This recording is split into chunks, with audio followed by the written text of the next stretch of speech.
We'll take that as the last one, ma'am. Okay, hey. Thank you very much for letting me ask you a question, and also just for coming, because I really appreciate it a lot. If God created man the way that he created us each individually, and he knows, obviously, what he made in us, because he made us, and he created the environment that we're in, and that environment sort of has an influence on our decisions and stuff, and there is predestination in the Bible, then if he gave us free will, how do we really have free will if we're like the objects of his creation? This two poles of God's sovereignty and human responsibility. It is only a contradiction if the sovereignty is so absolute that the free will is purely in name, or it is only a contradiction if there is total sovereignty and total freedom. The fact of the matter is there isn't. Our freedom is not absolute. Our freedom is limited.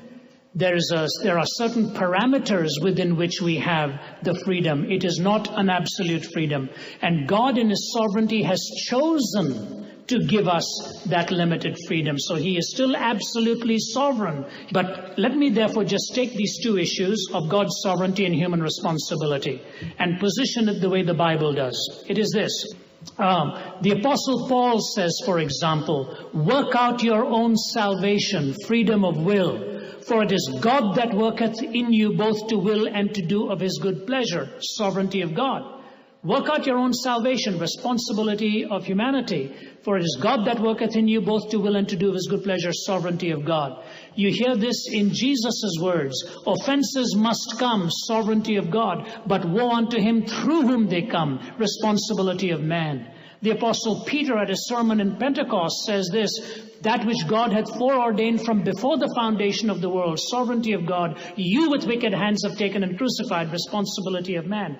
God holds these 2 points in tension for us. And I believe it is a marvelous tension in which we need to hold it. Because every day I know I am totally dependent upon his sovereignty. But at the same time, it is not a debilitating sovereignty that takes away responsibility from me. When William Carey was going to go to India as a missionary, somebody stood up and said, if he wants them saved, he can have them saved without you. That is true. But that does not mean he has not chosen to use human instrumentality. So let us recognize that the Bible gives us these 2 points and enables us to hold them in tension. And they are not contradictory concepts because the sovereignty has granted the freedom and the freedom is limited. I cannot take the freedom to create other options. For example, I cannot say that I can reject Christ and still be eternally in heaven. That's not an option for me. There is a limited effect there's a limited choice I have. The effects are built into those choices. So I've very plainly said, that with God had joined together, let no man put asunder. He has taught us that he is sovereign. He has reminded us that we have a responsibility. Let me give you one simple illustration and then I'll be seated. And I will get my hair turning black again after this strain of these several days. I was visiting the city of Varanasi in India, which is a magnificent Hindu city. It is old and all of that, but it's known for its silk saris, the best silk saris in the world. In fact, all generally wedding saris are bought from Varanasi. Growing up there, you'd say, they used to call it Banarasi silk sari. I saw how they are made. I'd never seen them until that point.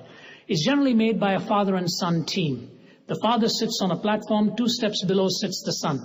Every 2 minutes or so, he'll gather a combination of these threads, hold them together, and he'll nod, and the son sitting 2 steps below will move the shuttle from the right to the left. He gets another set of threads, nods, the son moves it from the left to the right. The only thing the son does is respond to the nod of the father, right to left, left to right. The entire pattern is in the mind of the father, and as it unfolds, you see the pattern that is being designed in his mind. The son is just moving the shuttle right to left. Does not take too much to do that, but thankfully he does, and he delights in the pattern that he sees emerging. That's our relationship to God. When we stand before him, we will see the magnificent pattern that was in his mind, and we'll just say, but for the grace of God, I would never have been here. So respond to His revealed word and move when He asks you to move. Stop when He asks you to stop. The best way is to live with that moral law. He will build a beautiful pattern. God bless you. Thank you.